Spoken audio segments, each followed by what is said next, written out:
تمام معاشروں میں ریاستوں میں خرابیاں ہوتی ہیں، اور ہمارا کام یہ ہے کہ ہم ان کی نشاندہی کریں.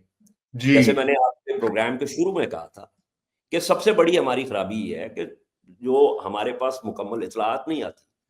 اسی طرح جو سرفراز بگٹی صاحب جو چیف منسٹر ہیں بلوچستان کے، انہوں نے کہا جی یہ ناراض بلوچ نہیں ہے، یہ دہشت گرد ہے.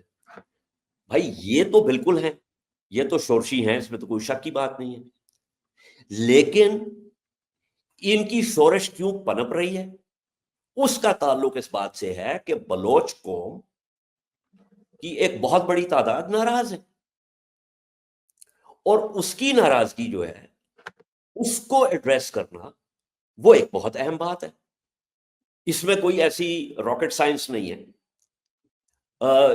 ان جو لوگوں کے نمائندے ہیں ان کو آپ نے سامنے لے کے آنا. یہ میں بارہا آپ کے ساتھ یہ بات کر چکا ہوں، اور بلوچستان کے حوالے سے تو میں نے بار بار یہ کہا ہے کہ جو کاؤنٹر انسرجن یعنی انسداد شورش جو ہے وہ سب سیٹ ہے.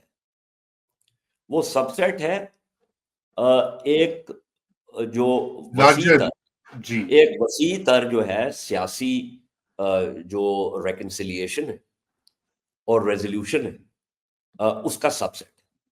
جو شورشی ٹولہ ہے اس کے خلاف آپ نے یقیناً کارروائی کرنی ہے، اس میں کوئی دو رائے نہیں ہو سکتی.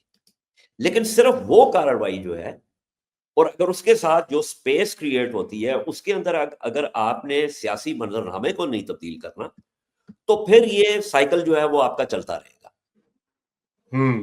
اور بالکل. یہ جو D G I S P R نے کہا کہ یہ کھیل کے قواعد جو ہیں وہ تبدیل ہم کریں گے، تو میں نے آپ کے فرائیڈے ٹائمز کے لیے جولائی 2021 میں یہ مضمون لکھا تھا کہ جناب ہمیں اب افغانستان کے حوالے سے پرو ایکٹیو ہونا پڑے گا، اور وہ مضمون ریکارڈ کا حصہ ہے.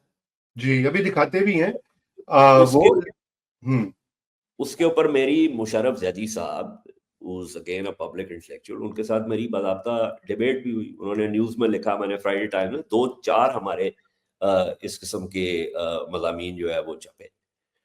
تو مطلب اگر میں 2021 میں دیکھ رہا تھا کہ یہ معاملہ جو ہے یہ کس طرف جا رہا ہے اور اس کو کس طریقے سے ہینڈل کرنے کی ضرورت ہے، اور اس وقت بہت سارے لوگ جو تھے وہ انہوں نے مجھے کہا کہ جی وہ تو آپ تو افغانستان کے ساتھ جنگ کرنا چاہ رہے ہیں.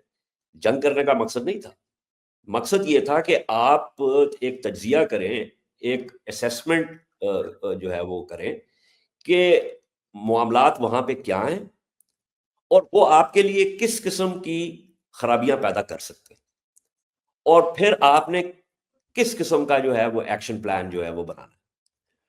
تو میرے خیال میں اگر تو کھیل کے قواعد تبدیل ہونے سے مراد یہ ہے کہ پرو ایکٹیو آپریشنز، تو میں آئی سپورٹ دیٹ. لیکن اگر کھیل کے قواعد جو ہے وہ تبدیل ہونے کا مطلب یہ ہے کہ آپ بلوچستان کے اندر پکڑ دھکڑ شروع کر دیں ان لوگوں کی جن کو آپ نے فار ون ریزن اور اندر بلیک لسٹ پہ ڈالا، تو میرے خیال میں وہ پالیسی جو ہے وہ درست نہیں ہے. آپ نے جو پرو ایکٹیو پالیسی ہے جس میں آپ نے کائنیٹک انٹیلیجنس آپریشنز کرتے ہیں، اس کا ایک جوڑ جو ہے پولیٹیکل ریکنسیلیشن کے ساتھ it is a must. Political reconciliation کے بغیر یہ معاملہ جو ہے یہ سائیکلز میں چلا جائے گا، اور یہ تشدد کا جو پہیہ جو ہے یہ لگاتار چلتا رہے گا. بالکل. تو اس سے مجھے افغانستان پہ بالکل آتے ہیں، میں یہیں پہ آنا تھا، لیکن اب یہ کوئک پوائنٹ آپ نے پولیٹیکل ریکنسیلیشن، ہم یہ پہلے بات بھی کرتے رہے ہیں کہ ایک پولیٹیکل ڈائیلاگ اور اس کے بغیر اس مسئلے کو دیرپا بنیادوں کے اوپر حل نہیں کیا جا سکتا. لیکن اس وقت پھر یہ میں نے آپ کو پتا ہے کل پرسوں میری افراز صاحب خٹک صاحب سے بھی بات ہوئی اور لوگوں سے بھی بات ہوئی، میں ان سے پوچھا کس سے ڈائیلاگ کیا جائے.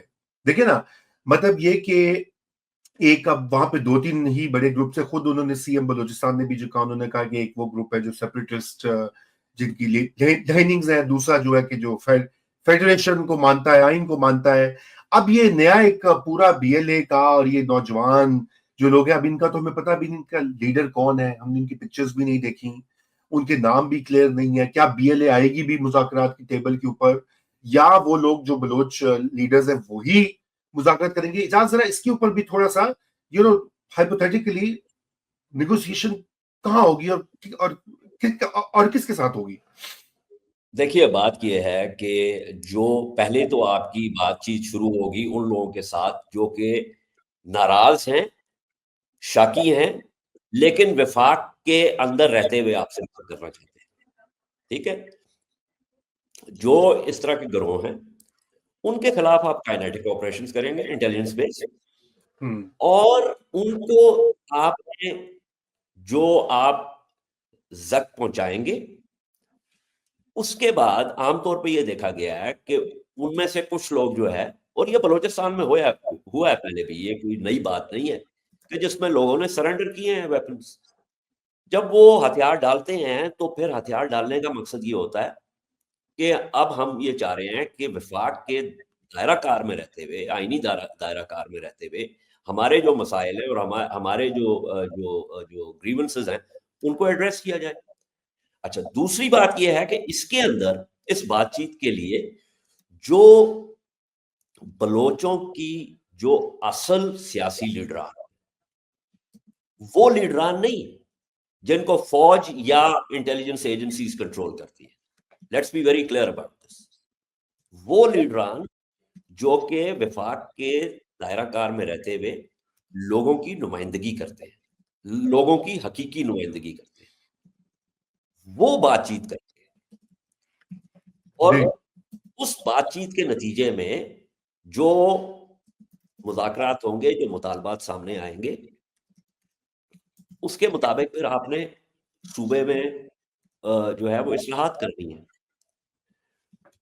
اب میں یہ نہیں کہہ رہا قطعی طور پر کہ یہ کوئی جادو کی چھڑی ہے جو آپ نے گھمائی تو یکا یک جو ہے وہ گزشتہ کئی دہائیوں کا مسئلہ جو ہے وہ درست ہو جائے گا. نہیں، ایسے نہیں ہو.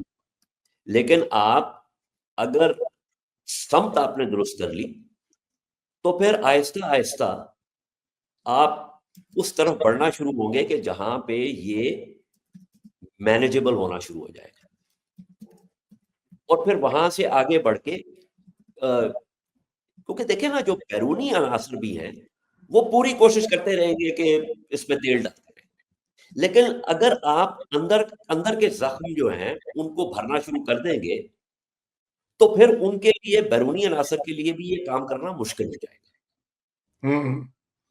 بالکل. تو میں اجازت بالکل، یہ تو ہمارا سٹینڈرڈ رہا ہے کہ جی جب آپ نے اپنے گھر کے اندر اتنا زیادہ نفاق اور تقسیم کریٹ کی ہوتی ہے تو باہر والے لوگ آگے فائدہ اٹھاتے ہیں. Of course